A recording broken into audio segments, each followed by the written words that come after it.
Good afternoon, everybody, and thanks so much for joining me today. We're talking about two different body issues: physical fitness and self-confidence. Personal trainer and fitness expert Bethany Rowley will be here. And on the flip side, sexuality and the insecurities and questions young people especially face when they realize they aren't necessarily identifying with the person society expects them to be. In the news recently, we've heard the term transgender a lot, from Chaz Bono to Caitlyn Jenner to a local young person going through his own transition, Rowan Feldhouse. I don't think it's up to us to judge what others are going through, but I do think it's absolutely essential to show compassion, to try to put ourselves in someone else's shoes. For instance, I'm extremely claustrophobic. I know what it feels like to have to physically get out of a place when I'm so uncomfortable that I start having a panic attack. I've had to flee restaurants, elevators, all kinds of situations over the years. I know what that panic attack feels like, and when it seems like I have to get out of this space. I think about what it must be like to feel like you're in the wrong body. How do you escape your body? That makes me really have a lot of compassion for people who say that they feel like they are in the wrong body. They're a woman in a man's body, or a man in a woman's body. All I have to do is think about myself and having to flee a situation because of claustrophobia, knowing I can get out of a place. But how do they get out of a body? Sadly, 25-year-old Rowan died earlier this month from complications due to surgery, but he is remembered as a leader at Augusta University. Last Monday night, more than 100 people came out to celebrate his life. It was Harry Potter themed. He was a big Harry Potter fan. Some people even wore robes, and they all lifted up sparklers as a tribute to him. Rowan has always been very inspired to change things, even if it was hard. One of the first student organizations I got involved with on campus was student government with Rowan. And I had leadership experience in the past, but through that, working with Rowan really pushed me through to the next level with my leadership and my management skills. And he always, no matter what it was, no matter what he was facing up against the school, up against administration, the community, he was always willing to fight for it, no matter what it costs. Jennifer and Sean Ronner are with me right now, and you know, Rowan has been in the news. He, of course, made the news because of the name change and the legal issues associated with that, and how sad that Rowan died at such a young age. But he was on a journey, and he knew the risks associated with everything that he was doing. Jennifer and Sean have established the Shepard Project, and it's so important that young people in our community know that the Shepard Project is around. So just tell us a little bit about what it is. The Shepard Project is a youth safe space. We're available for youth in the community to come out and join us 2 nights a week. 2 nights a month. I started to say, wow, that's a lot. 2 nights a month, the first and third Tuesdays of each month. And be in a place where they can be themselves, no matter what their sexual orientation, gender identity, and that includes whether they're straight and cisgendered. We just wanted to create a place where people felt comfortable being who they are, or even questioning who they are, around people who are supportive of that journey. You know, Jennifer, you said something that was very interesting. You said, you know, or people who are straight. It's sort of like when you have an Al-Anon support group where you may have a relative who is an alcoholic, but you still need other people to share with. And I think what you're saying is that the Shepard Project isn't excluding you if you're straight, but if you have questions or friends, or you want to understand more, this is a place where you can talk about this stuff. Absolutely. We're completely not excluding someone because they're not LGBT. We very much value our allies. You know, they're important in every member of the LGBT community's lives, you know, just as part of our support system, and, you know, just part of, you know, what makes us up as individuals. You know, everyone we come in contact with shapes us, you know, and our straight and cisgender allies are just as much a part of that as someone else in the LGBT community. I think really anybody who identifies as LGBT has had a lot of allies. if you've made it to adulthood as an LGBT person, you have had a lot of allies along the way, because without having that support, you don't have the courage to come out. You don't have the courage to talk to people about who you are and express who you are. And sadly, you may not make it to adulthood, and we see this too often. We see suicide associated with these issues. Very, very high figures. And the statistics are staggering. For LGBT youth, the risk of suicide is 4 times that of their straight counterparts, and up to 8 times that of their straight and gender conforming counterparts if they are in a very religious or an unaccepting home environment or rural area. And the bullying, you know, we report so often in the news about the bullying. And I want to know how we can work as a society to be accepting and realize that not everybody has to be the same, and that people are people. And I love it when you know, love is love. And do you think, I mean, we've come a long way. 10 years ago, we might not have been having this conversation. Definitely, you know, on a midday talk show forum. But I think that we're growing. And how do you see that we become more accepting to where young people, do the reality shows help? You know, the different reality shows that we've seen. Or do you think that they tend to?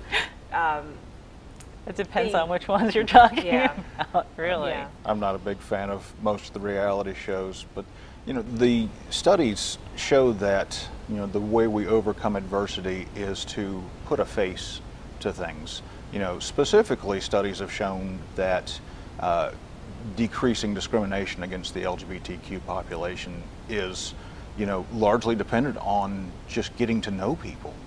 You know, so many people hear about the gays or whatever, you know, derogatory term one might use, but they don't really know anyone. So it's just this unknown, this enigma. And that's one of the biggest things we do, especially over the past few years, is just getting out and talking in different forums in the community and churches.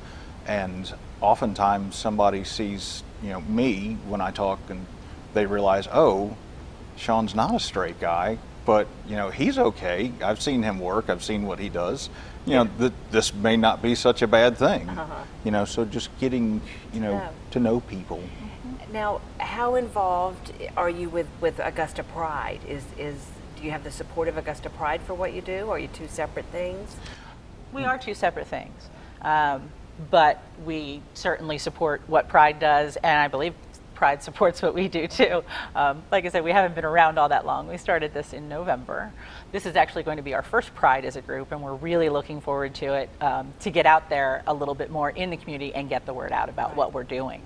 But you know, we're friends with just about everybody on the Pride board, and you know, our community here, the LGBT community in Augusta, is pretty tight knit. We all kind of know each other.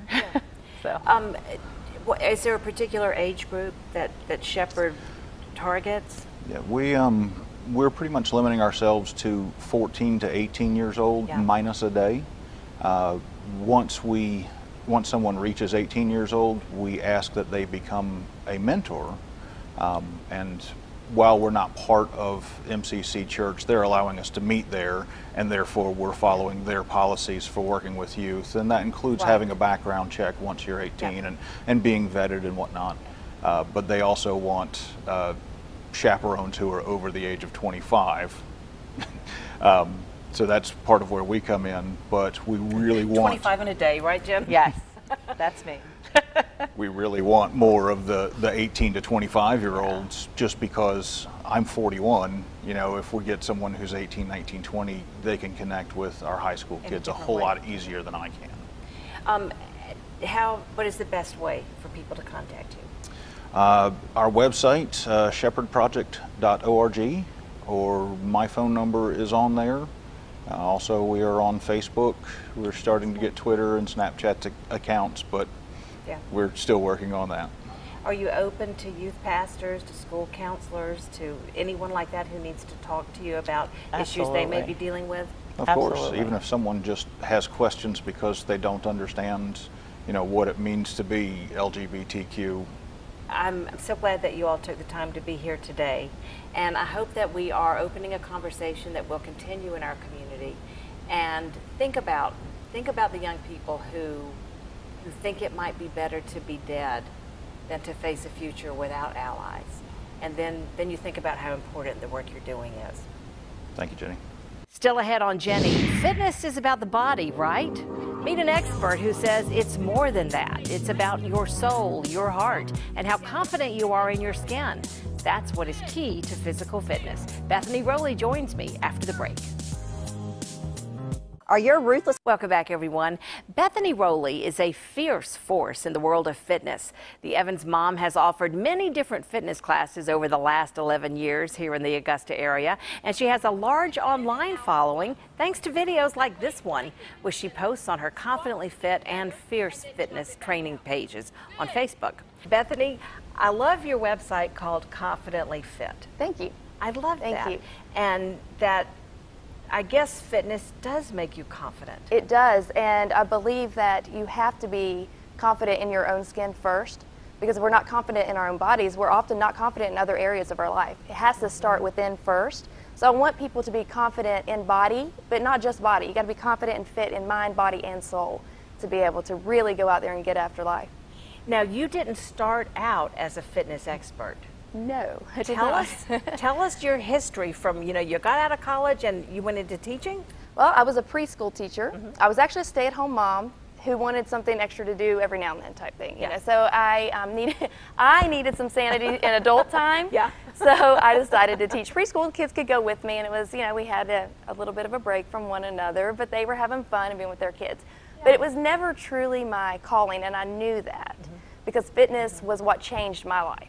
Well, I had a very rough go with an abusive past relationship years ago when I was a late teen into my early 20s that completely just wrecked my self-confidence. But it was fitness that helped me gain my confidence again and helped me just to feel better about myself. So I knew that deep down I wanted to pay that forward to other women because I knew that that was such a life changer for me that I couldn't keep that inside. And you just, when you have a calling and you just feel it and feel it, and it's kind of a burning, you have to go after that. Yep. And so I actually had been teaching some fitness classes at the gym, really honestly, to get a free membership. Yeah. So that was how it all started. Well, you had 3 little kids, right? Exactly. So I was teaching like 1 class a week, and I loved it. But I'm the type of person that I wanted to do it myself. I'm just a go-getter, and I'm like, I could do this. Because it wasn't like I had full reign of how I could control things. I had to kind of follow the guidelines of the gym and all that. And there was always a missing piece. There was the fitness there, but there wasn't that mindset. Because if you don't change your mindset, it doesn't matter how good you look in a bathing suit. It doesn't matter if you have a 6-pack abs. If you don't change your mind and become confident in your own skin, none of that really matters. I mean, what does that really matter in the long run? So I knew we had to address fitness, nutrition, and mindset. So that's where the whole idea came about for my very first program 11 years ago. That's just amazing. And was that Bethany's boot camp? Yeah, it originally started. And was it there Bethany's bikini Well, boot camp? and that's an interesting story how that all has evolved too. It really started out as Bethany's bikini. It actually started out as Bikini Boot Camp. Okay, Bikini Boot Camp. That was the original name. I had 11 girls, and they were all the preschool teachers. Oh yeah. In my very first class, I had no idea what I was doing. The first class was horrible. I can't believe they came back. I did not know what I was like. This when I did that first class, I'm like, I got to sit down and make some changes because this is not how I want it to go. So they loved it, and they just started, bringing more people, and it just kept every single 6 weeks. It just doubled and doubled and doubled. So I went out after I found out boot camp was actually a registered name. I could not call it Bikini Boot Camp. We changed it to Fit Camp, and then we put Bethany's in front of it to kind of brand it. Yeah. But that kind of, as the years went by, when I started boot camp, I was in a different area of my life. I was in my 30s, and I really did care what I looked like in a bikini. That was a big deal in your 20s and in your early 30s. But it really didn't ever tell what our program was about. I felt like it put us in a little pigeonhole with looks and all about looks. So that's why we rebranded into Fierce Fitness Training 2 years ago, because we needed to step outside of that box, and I needed to let people know that there's more to fitness than looking a certain way. You also are doing all of this while you have a very young child again, because Bethany's kids got to be like you know, out of diapers, into school, what, like 6, 8, and 10, and then suddenly there's another baby? Our youngest one was 7 when surprise came along the way, and so that one right there has actually grown up. All of them have grown up in the fitness world. I mean, they have seen, that's one thing I really love, is they have seen that you go after something and you work hard for it and you can achieve it. You know, that they you see have your work ethic and your goals, and you make those happen. They see I have a passion, right, and that you've got to follow that passion. So the little one, yes, he was in the womb when I was still teaching, and he went along with me in the womb to spin class, and I taught a core class. I was teaching my bikini fit camp classes, and he is my little fitness trainer. Yes, he makes his own fitness videos, and you'll see him on Confidently Fit. Well, speaking of Confidently Fit, when we come back, we'll see a little bit of Bethany in action. And she is adorable, and she's fit, and she has a killer body, but we like her. We like her a lot. Thank you, Jenny. So come back after the break. Come shop with us here. We are continuing our conversation with fitness expert Bethany Rowley. She has quite an online following. This is one of the reasons why she's so easy to watch and inspiring. Take a look. Jump it back out. Good. 2, 3, 4. Great job. 5, 6, 7, 8. Should be burning. 9 and 10. Great. Drop that weight. We're going to go jump lunges. Here we go. 1, 2, 3, 4, 5, 6, woo, 7, 8, 9, woo, 10. Burn. All right, complete 4 more sets, girls. Let me know how you feel. Have a great day. How do you get inspired again? So funny that you brought that up. I actually made a post in our Fierce Fitness Training private group that we have for our ladies about this particular thing. Is I can't really motivate you. Yeah. You have to find deep inside you what's true. going to motivate you and push you. We actually have a thing hanging on the wall in the gym right now called I Fight For. And when you get in the gym, what are you fighting for? Why do you need to be here? Because then you keep that why deep down in the back of your head. That's what's going to get you out of the bed. That's what's going to push you to go to your workouts when you don't feel like it and when you don't want to. And that's what's going to get you back on track when you miss 1 or 2 days. You know, I tell them all the time, you know, don't beat yourself up. You just pick yourself back up, you start over, and you just keep going. It's okay. We're all going to go through those phases where we stumble and fall. But it's just finding that why that fuels you and pushes you when you don't want to do it or when you want to give up and want to quit. One thing that I think is awesome is that you see how important it is to start shaping our girls this way.